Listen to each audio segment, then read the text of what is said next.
OK. Donc, le cœur de la roue du temps. Donc, la roue du temps vient amener une autre forme, un autre corps, une autre apparence corporelle au temps. Et je vais vous présenter un aspect qui est beaucoup plus complet, avec plus de symbolique.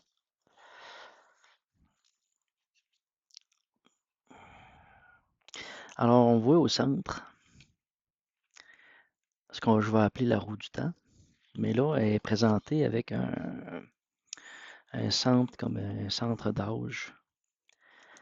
Mais dans le cas que je vais commencer par entamer, c'est l'aspect que nous sommes le centre de la roue et le temps est les rayons de la roue. Il nous amène vers l'extérieur, qui est à la fois aussi l'extérieur, mais aussi le centre de la roue. Nous ramène à nous-mêmes. On est un peu dans le principe de l'archer, c'est-à-dire que nous sommes l'archer, nous sommes la flèche, nous sommes l'arc, nous sommes la cible. Et donc, la cible est comme l'extérieur de la roue et nous amène à nous-mêmes dans un cheminement de transformation, qui est un cheminement du cœur. Peu importe les chemins temporels que l'on prend, ce sont tous des routes du cœur, de l'expansion du cœur. Et c'est donc une approche qui est fondamentale pour aborder un peu ce que je vais présenter dans cette vidéo-là. Là, je vais vous montrer plusieurs schémas, je vais vous les expliquer. Parce que là, je vous parle de la roue comme symbole, mais il y a aussi le fleuve, il y a aussi l'arbre, il y a aussi l'éclair, il y a l'archer, comme j'ai parlé. Et dans les formes, bon, c'est pas mal ça, là. Donc, le principe du fleuve, le fleuve ou du courant, c'est que nous venons en amont et nous allons vers l'aval. Nous venons de la source à s'extérioriser à la source en allant toujours de plus en plus loin. Donc, la source est un aspect passé, mais que je vais appeler aussi le bassin versant. Donc, le bassin versant temporel à nous-mêmes vers un autre bassin versant de nous-mêmes dans une expansion, soit par la famille au niveau bon, d'avoir des enfants ou d'expansion à nous dans notre avenir, en fonction de ce qu'on va faire. Mais ça, c'est une forme aléatoire de base originelle de la matrice originelle, qui est dans un principe plus dans l'amour. Et donc, j'ai marqué le passé lunaire, l'aspect futur lunaire, qui est l'œil. L'observation lunaire, c'est l'observation dans l'esprit de ce qui est passé, de ce qui est présent, de ce qui est passé puis de ce qui est futur. Parce que quand on parle de l'œil solaire, l'œil du présent, c'est l'œil solaire, qui est aussi l'œil matière, l'œil de la densité, de ce qui est palpable, de ce qui est touchable, de ce qui est comme réel à nos yeux. Donc ça, c'est un schéma qui se déploie comme un arc électrique dans deux sens. Donc, il se présente comme un arc électrique vers son centre, puis d'un autre arc électrique vers son futur, d'un passé vers son futur. Là, je vais vous montrer un aspect qui est plus actuel. Puis dans ce dessin-là, le principe est que nous partons d'un passé, d'un bassin versant passé, qui était un peu aléatoire, vers un futur endigué. Donc, le courant est dirigé. Ça reste un courant électrique, une influence, mais influencé par des croyances, des lois, des égrégores, l'éducation, Je vais les appeler aussi les gardiens de troupeau. Dans les principes d'égrégore, les lois, c'est comme des gardiens de troupeau. Et ceux qui défendent tout ça. Et il y a aussi l'aspect des religions, des croyances, qui nous amène dans une dimension astrale, astralisée, ici, mais pas seulement dans un futur, mais dans un passé. Donc, l'aspect ici, il va être amené à être modifié pour ressembler à un autre aspect différent. Parce que la réalité actuelle est un jumelage de 2 dessins que je vais faire, comme ça, qui est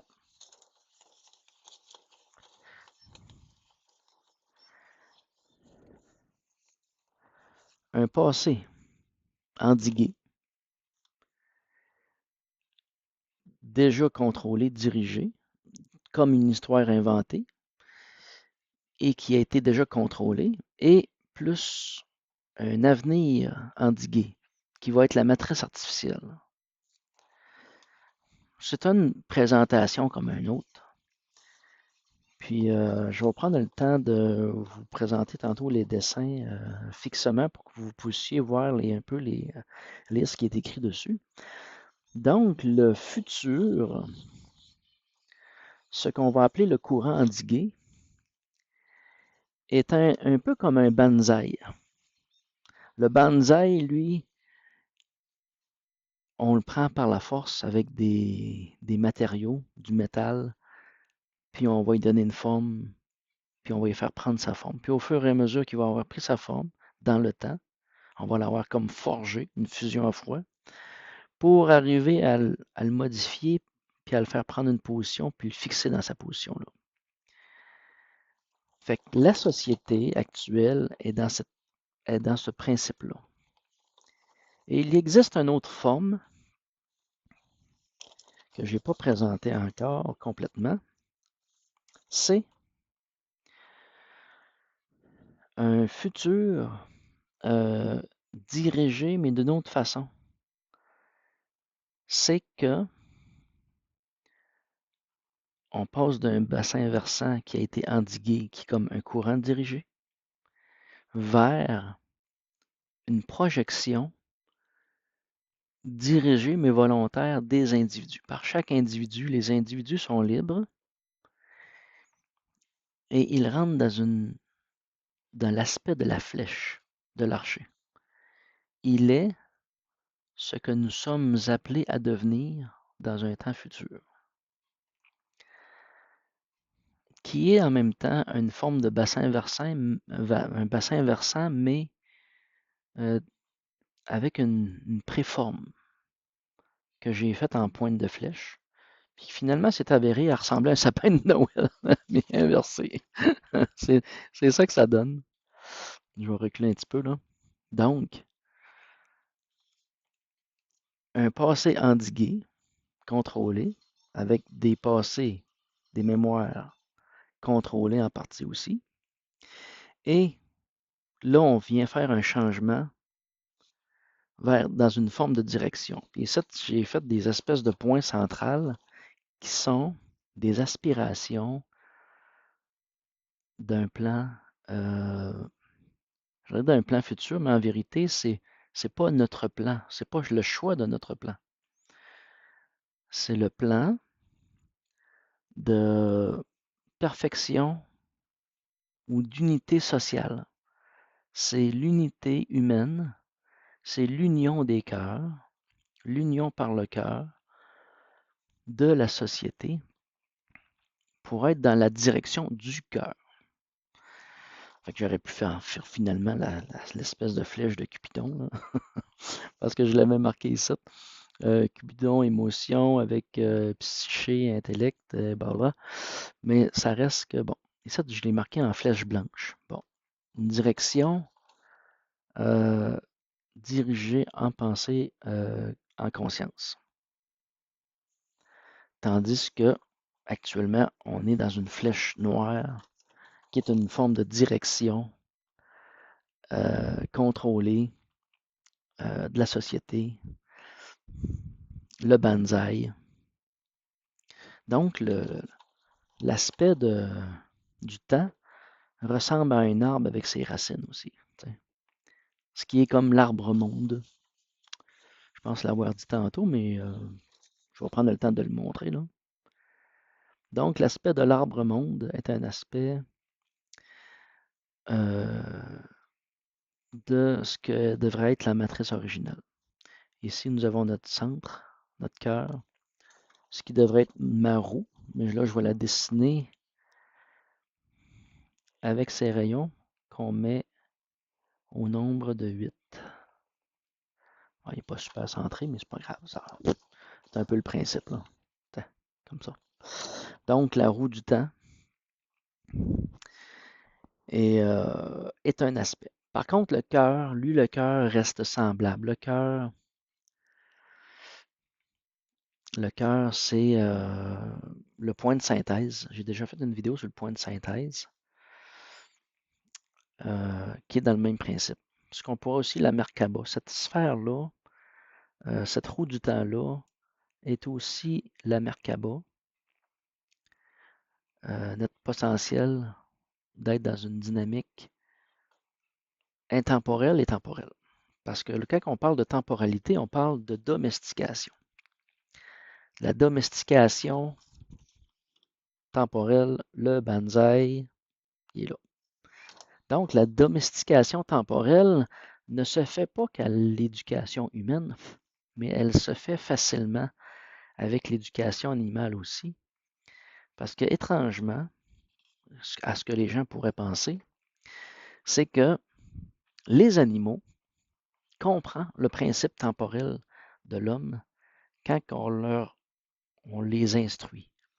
Exemple, vous avez des vaches à lait et vous les nourrissez toujours dans les mêmes heures, de façon cyclique, vraiment précise. À 6 heures, sont traites 6 heures le matin, 6 heures le soir et sont nourris à telle heure.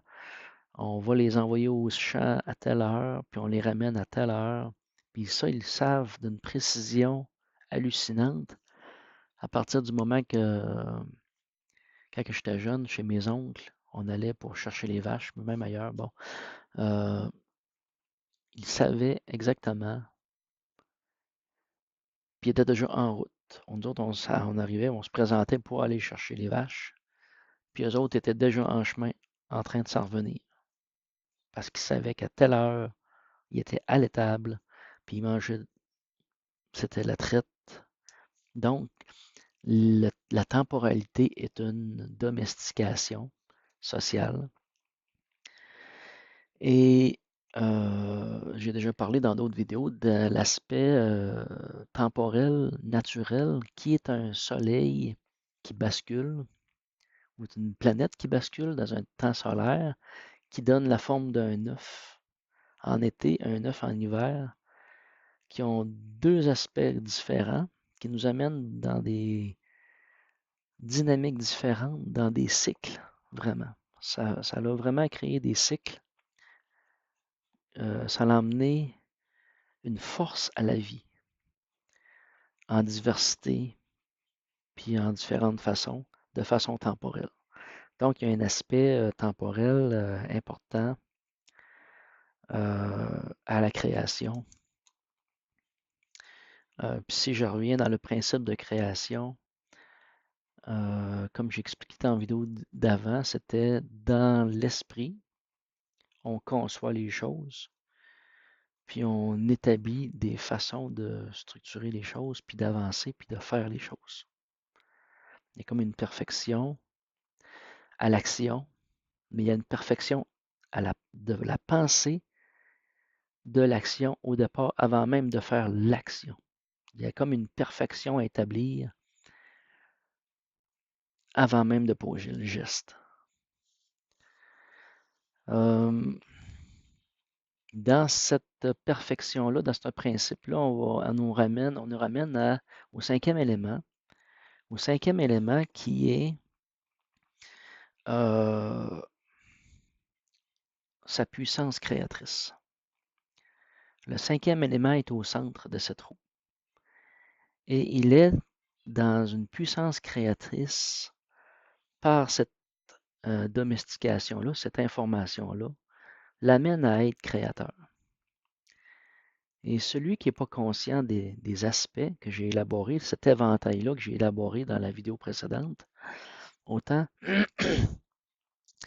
c'est que quand on est dans l'innocence de ça, on est manipulé temporellement, endigué dans son cheminement, comme société, et ça inverse l'aspect du cinquième élément. Ça veut dire que le cinquième élément est utilisé comme une force de création, mais à ses dépens. À ses dépens. Là, je vais vous montrer quelque chose que j'ai écrit sur ma feuille. C'est que le point central de ce cercle-là est comme ce que je vais appeler la génomie, comme le point de genèse ou la genèse créative.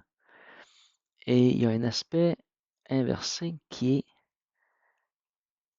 ce qu'on appelle aujourd'hui la xénobiologie, qui est un mot qui est sale sur ma langue puis qui me donne des frissons tellement c'est assez capotant d'entendre ces mots-là. Donc, l'aspect génomique pour génome, création, est puissante et est inconsciente dans la société actuelle.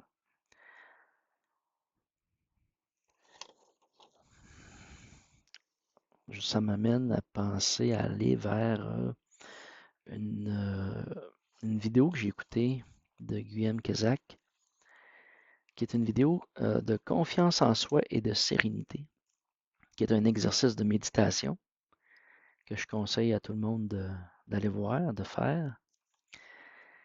Et cet exercice-là nous amène à nous centrer, à aller vers le centre de la roue, à ralentir progressivement sa vitesse. Mais dans toute la vidéo, on ne l'arrête jamais vraiment. On reste toujours en contact avec l'aspect solaire, l'aspect du corps, du physique, d'être dans son corps. Je pourrais même dire qu'on pourrait faire cette méditation-là, les yeux ouverts, de préférence, pour vraiment rester en contact avec la dimension de ce qui est réel, solaire. Donc, il y a un aspect important dans cette présentation-là qui sont faites. Bon, confiance en soi et sérénité, mais l'exercice va plus loin que ça parce que l'exercice est un exercice oculaire, lunaire et solaire en même temps, indirectement. C'est sûr que si tu y réfléchis avant, tu vas l'avoir autrement. Ce qui est préférable, c'est de l'avoir avant d'écouter ce que je vais vous parler de ce que je vais vous parler là. Donc, ceux qui ne l'ont pas vu, allez la voir. Après ça, vous en revenez. Puis là, on est revenu. Puis là, ce qu'on fait, c'est que le principe du cœur de la roue prend un autre sens dimensionnel à partir du moment que tu fixes le centre. À partir du moment que tu fixes le centre, tu peux le fixer de deux façons. Tu peux le fixer, puis sortir du centre, de prendre du recul et observer l'aspect passé, l'aspect futur, ce qui est en orbite autour du centre, ce qui est lunaire, et de façon simultanée. Fait que là, c'est un peu comme si je vous dirais que dans la vidéo à Guyane, on observe le pendule. On fait une projection dans le futur de ce qu'on veut. Et on vient aussi dans le passé pour éliminer ce qu'on ne veut plus. On fait un ménage. Puis en même temps, on se centre, puis on se focalise dans une direction plus précise, plus propre, plus définie. Et ça, c'est comme un mouvement de pendule entre aller vers une forme de perfection. Ben, ouais, je pourrais le dire comme ça. Et de faire une espèce de ménage dans son passé, puis de laisser les choses en arrière. Il va dire dans sa vidéo, à un moment donné, arrêtez d'être dans une roue permanente.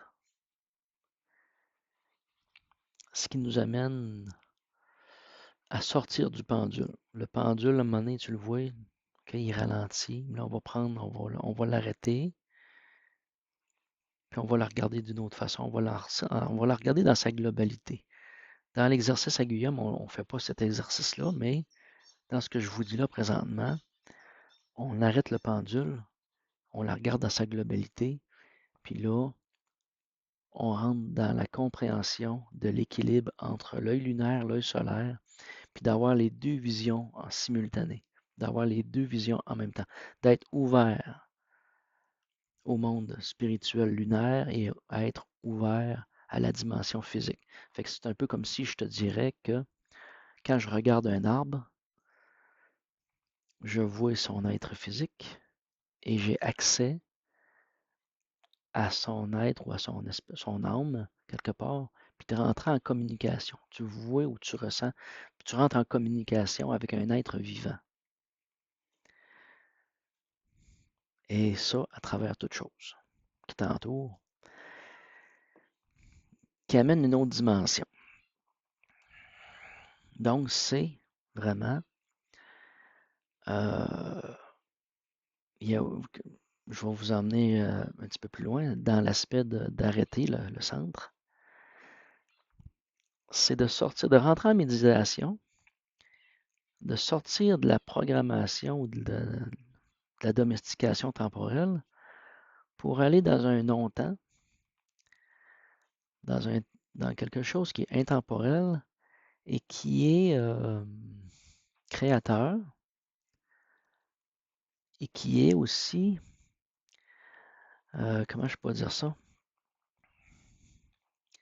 que tu sors tellement de la dynamique temporelle que quand tu reviens à toi, tu n'es pas capable de dire combien de temps, ça fait combien de temps que tu es là.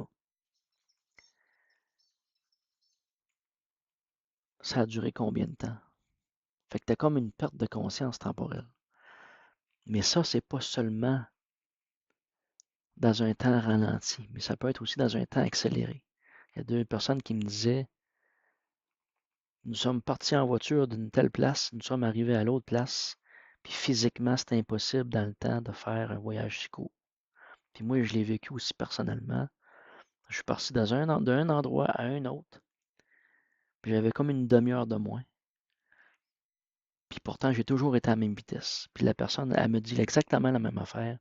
Je roule toujours à la même vitesse. Je suis parti d'un endroit, je suis allé à un autre endroit. Puis le temps, dans le temps, ça a été moins long que prévu. Fait que, tu sais, ça nous arrive à beaucoup de personnes, ça. Des phénomènes inexpliqués temporels. Sortir de la dimension temporelle, arrêter la roue du temps.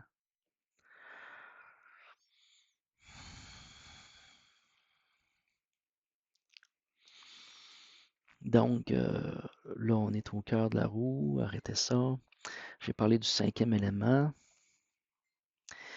Ah oui, il y a un aspect qui était, j'ai parlé des animaux tantôt, mais pour les animaux domestiques, le temps existe. Ils sont conscients. Les chiens, les chats, ils savent que à telle heure, maman ou papa arrive. Ils sont sur la porte, ils sont sur leur chaise, ils sont sur le bord de la porte, puis ils attendent. Ils regardent la porte ou ils regardent par la fenêtre. Ils savent. Mais par contre, si tu vas vers ce qui est animal, naturel, sauvage, tu vas lui poser la question quelle heure qu'il est, il va te regarder quasiment en disant sur quelle planète tu vis, toi. Tu sais, c'est pas. Puis c'est comme sur quelle planète, parce que les autres sont comme sur un système solaire, temporel solaire, dimension temporelle solaire, donc de cycles et de saisons, qui sont des phases de plan d'existence, printemps et automne. Il y a une autre dimension, une autre forme temporelle saisonnier dans les cycles lunaires. Donc, il y a une autre dimension temporelle naturelle qui n'est pas que nous autres, humains, ne suivons pas vraiment. Les femmes le suivent indirectement parce qu'ils sont dans la matière et qu'ils sont de la force créatrice par leur capacité d'enfantement. Et c'est ça, on est vraiment au cœur de la création. C'est le féminin sacré, de l'expansion du futur passe par le féminin. Il ne passe pas par le masculin de la même manière. Le masculin est comme le bassin versant passé, en partie, est présent, et la femme, le féminin, devient le bassin versant futur. C'est très intéressant à cogiter, à réaliser.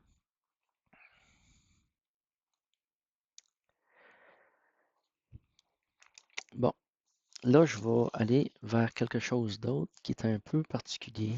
C'est mon ami Carole qui me dit, puis en passant, mon ami Carole, c'est lui qui a amené l'aspect foudre du temps. C'est lui qui m'a amené cet aspect de la foudre. Puis quand je me suis mis à faire mes réflexions et mes dessins, là, je l'ai vu. Je l'ai vu dans le futur, puis là, oups, je l'ai vu dans le passé. Hop, j'ai vu les bassins versants en forme de foudre. Mais il m'a emmené sur une autre piste, il m'a parlé de Mammon, d'une espèce de démon, je sais pas trop quoi. Puis je m'étais jamais vraiment intéressé à Mammon. Ça me disait rien. Puis les premières réponses que j'ai eues quand j'ai posé la question, c'est qui, c'est quoi, ça fait quoi dans la vie? Ce que j'ai vu, c'est un œil distorsionné, un œil déformé, un grand œil déformé. Et le mot égrégore. Puis quand on va voir, comme moi je vais souvent voir Arcana, les mystères du monde, il nous ramène à le matériel, l'argent, le pouvoir du matériel, la possession, posséder des richesses. Puis là, je me suis rendu compte que là, on est devant un aspect solaire, mais corrompu. Donc, il y a un. Ouais, puis il me parlait qu'il y avait quelque chose entre les deux. Puis ce qu'il y a entre les deux, c'est une alliance de corruption. Entre, quand que je dis deux, c'est Mammon et Marduk. Donc, la corruption de l'œil solaire, puis la corruption de l'œil lunaire par Marduk, qui est de dire que les mondes spirituels n'existent pas, ou qui ont une divergence, où nous avons été séparés, qui est avec la tour de Babel, et ainsi de suite, puis que toutes les voix ont été emmenées dans des langues différentes, et ainsi de suite. Là. Il y a beaucoup d'aspects à Marduk dans tout ça. Au niveau spirituel, c'est quand même assez large. Mais dans l'aspect Mammon, c'est comme un aspect féminin, mais perverti. Donc, il y a la perversion de l'œil solaire et il y a la perversion de l'œil lunaire. Donc, nous avons le solaire. Et si on revient, mettons, avec en Égypte, c'est Horus et Seth. qui sont en vérité deux yeux, deux façons d'observer complémentaires, que moi je considérais comme le soleil blanc et le soleil noir, qui s'entrecroisaient, s'entremêlaient, qui se complétaient, et dans des consciences distinctes. Et donc, ce qui fait aussi le sceptre d'Hermès. Et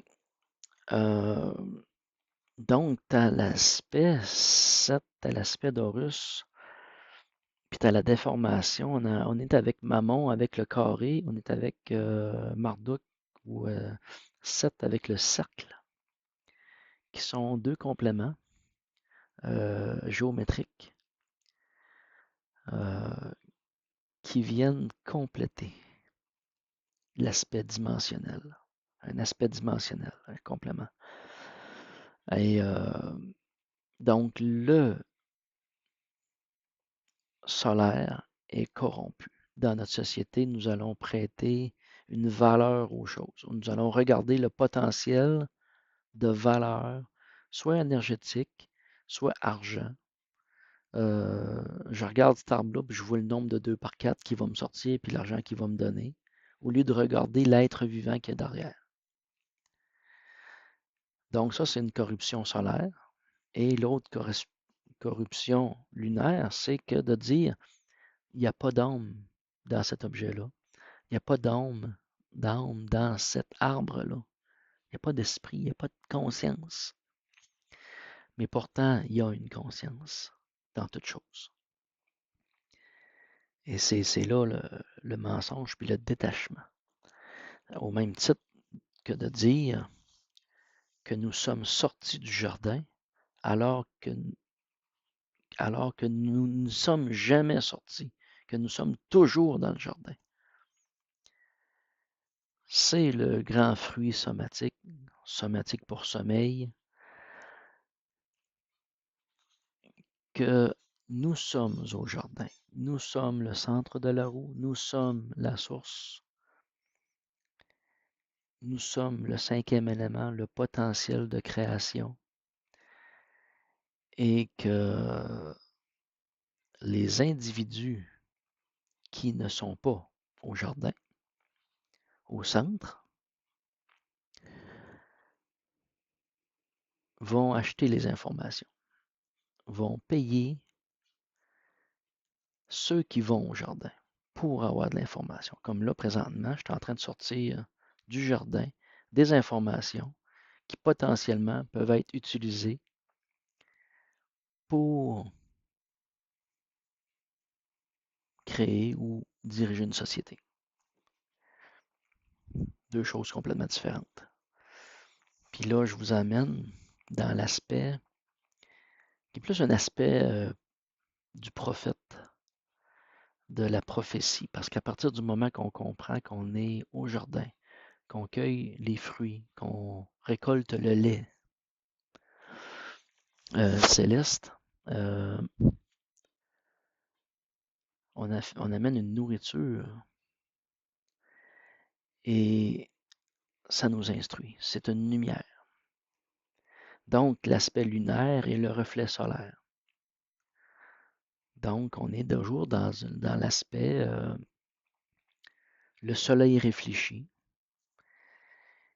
Et ça nous ramène à que l'aspect solaire est l'aspect plus proche de la source.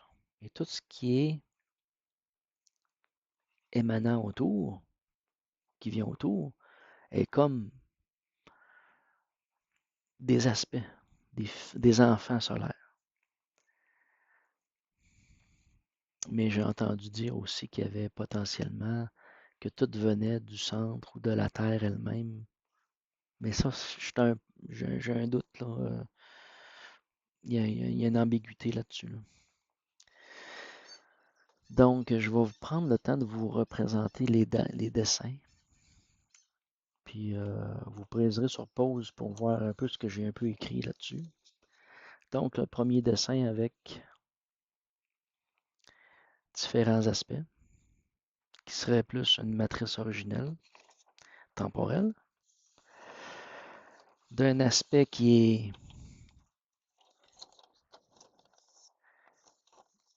je pourrais le présenter comme ça, qui serait dans la perversion de la matrice originelle vers la matrice artificielle, de la réalité actuelle qui est un passé endigué, contrôlé, vers un futur endigué, contrôlé.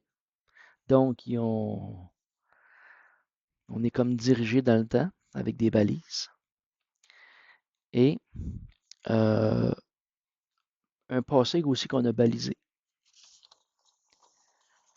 une forme de matrice astrale. Pour aller vers notre futur, qui en même temps, à partir de là, maintenant, en réalité, c'est toujours une question de parler au présent. Même si on parle du futur, on le ramène à parler au présent. Comme de dire la pluie, on ne parle pas de la pluie qui vient, on parle il pleut. On pense pluie.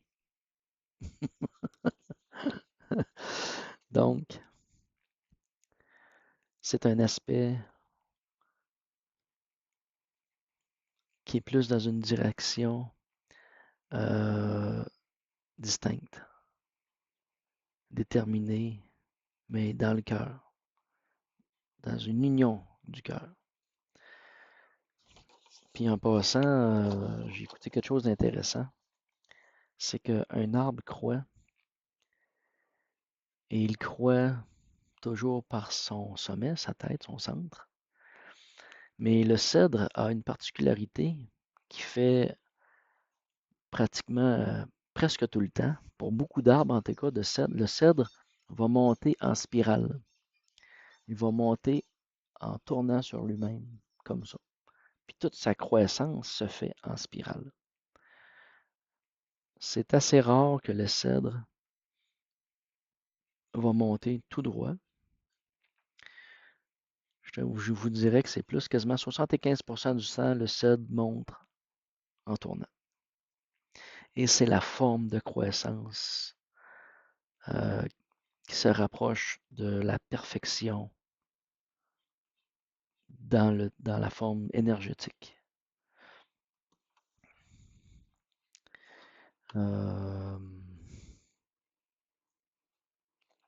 OK, je vais lire mes notes. Dans les vidéos que j'ai faites précédemment, une chose qui est intéressante, c'est la diagonale du vide. À partir du moment qu'on est dans une compréhension temporelle de notre conscience, on va vers cet aspect-là, mais on est dans les principes de la diagonale du vide. Fait que si ceux qui ne l'ont pas vu, ça les intéresse, allez voir ça. Le sujet était ouvert simplement comme ça à se poser la question c'était quoi. Mais en même temps, ça nous a amené sur des aspects assez pétés, dont l'aspect temporel. Quand je parle aussi d'un autre aspect que je viens de voir, quand je parle de l'œil solaire, de l'œil lunaire, on parle aussi de la dimension solaire et de la dimension lunaire. C'est-à-dire qu'il y a deux formes de vie dans une, de prime abord. Il y a celle que l'on observe du physique et il y a la forme de vie spirituelle qui est à l'intérieur énergétique, qui est invisible. C'est deux corps différents, unis en un, en même temps comme deux plans différents, mais se sont bâtis un sur l'autre, les deux ensemble. Fait que c'est la dimension lunaire, la dimension solaire, c'est une approche aussi. C'est pas seulement l'œil, C'est pas parce qu'une personne ne le voit pas, qu'il n'y a pas l'œil lunaire, que le plan lunaire n'existe pas. Il y a aussi ce que j'ai marqué, je n'ai parlé un petit peu tantôt, c'est la programmation scalaire.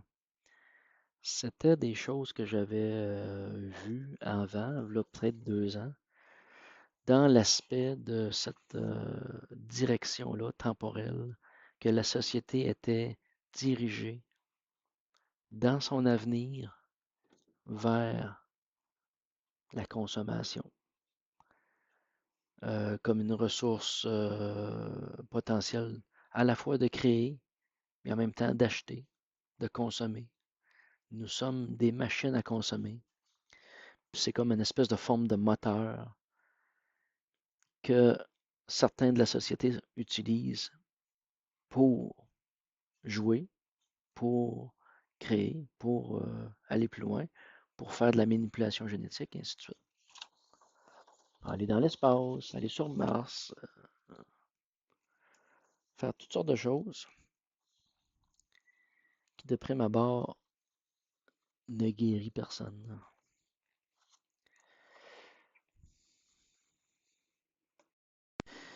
Il y a l'aspect aussi, il y a l'aspect aussi de l'archer. Donc, l'archer est très important parce que l'aspect de l'archer, c'est que chaque instant, tous les plans de positionnement de l'archer lui-même dans sa respiration, de tendre la corde, de la relâcher, la flèche qui part, sont tous, de la cible même, sont tous des parties d'un même corps.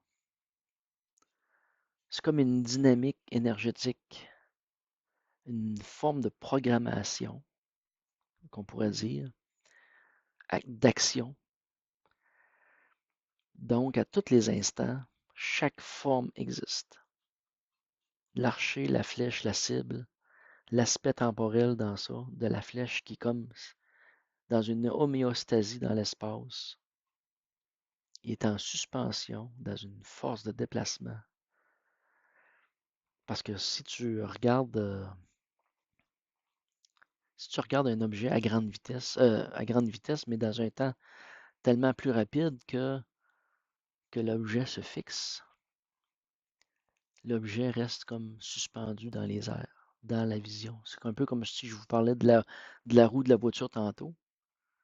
Vous allez être capable de fixer la roue, puis d'immobiliser l'image, au même titre que si vous arrivez à fixer le déplacement de la flèche pour la saisir dans le temps. On pourrait parler quasiment d'une balle de fusil aussi, mais là, c'est dans l'extrême. Là, on est dans la matrice, là. Reload.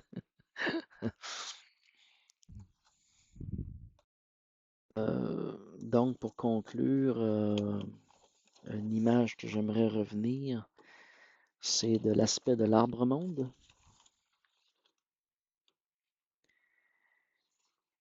et de l'aspect de l'arbre-monde inversé,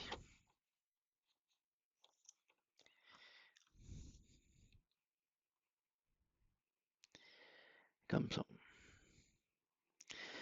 Fait que ça vous donne un peu une idée de la dynamique de la temporalité.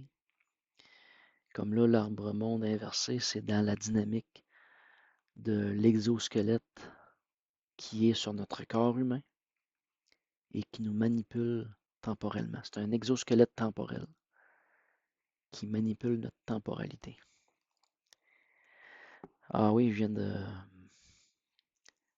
La croisée des chemins, ça va conclure. Donc, un phénomène intéressant que j'ai étudié à Sherbrooke dans mon déplacement, dans mon dernier déplacement, c'est que j'étais l'année d'avant allé à Sherbrooke, puis je m'étais promené dans les chemins avec, j'avais été guidé, et j'étais arrivé à une croisée des chemins où ce que je ressentais de l'amour. Beaucoup, beaucoup, beaucoup d'amour, il y a une belle énergie. Et quand j'y suis retourné la dernière fois, je m'en vais, je rencontre Marie-Josée Beauté, puis là, j'y parle en revenant, en marchant sur le chemin. Je pense qu'on était en voiture à ce moment-là. Puis je lui demande si elle avait remarqué cet aspect-là. Elle me dit, ah oui, j'ai fait des prières à la croisée des chemins. Puis dans ce moment-là, j'avais une impression de déjà vu, mais qui a duré comme une demi-heure de temps. Pendant que tout le temps qu'elle m'expliquait ça, nanana, on marche, on roulait, là, puis il y avait comme un rouleau de neige qui avait été pelleté à la main. Il fallait qu'elle fasse des traces de pelle à la main pour sortir de ce chemin-là avec un ami. Puis c'était un peu comme si je l'avais déjà vécu, je l'avais déjà vu. Puis là, je me suis demandé pourquoi. C'est un peu comme si je vous dirais qu'à la croisée des chemins, c'est un peu comme être dans la roue du temps et tu arrives au centre de la roue. Tu arrives au centre de la roue, à la croisée des chemins, puis là, tu prends une direction. Mais le corps prend une direction, mais l'esprit il peut se dédoubler. Tu peux avoir un dédoublement du corps spirituel et il y a un aspect cœur qui va partir d'un côté, puis il y a un aspect rationnel qui va rester puis il va continuer de l'autre. C'est un peu comme si je vous dirais, le cœur fait son chemin, puis le rationnel en est un autre, en fait un autre. Puis en arrivant à ce moment-là, c'est un peu comme si je me serais retrouvé, réuni, comme si j'aurais réuni mon corps énergétique, que j'aurais récupéré des mémoires. C'est particulier. Puis ça me fait me poser la question, est-ce possible d'ouvrir des portails temporels à la croisée des chemins? Je me pose la question, puis c'est comme une certitude que oui. Qu'une personne qui arrive à une croisée des chemins doit se centrer et s'unir pour partir dans une direction. Il y a comme une magie qui se fait là. Sinon, tu peux te splitter n'importe où, à n'importe quelle croisée des chemins. C'est comme un potentiel réel, énergétique. Fait que je vous laisse ruminer à ça. Puis au croisée des chemins, au potentiel de ligne de temps. Merci.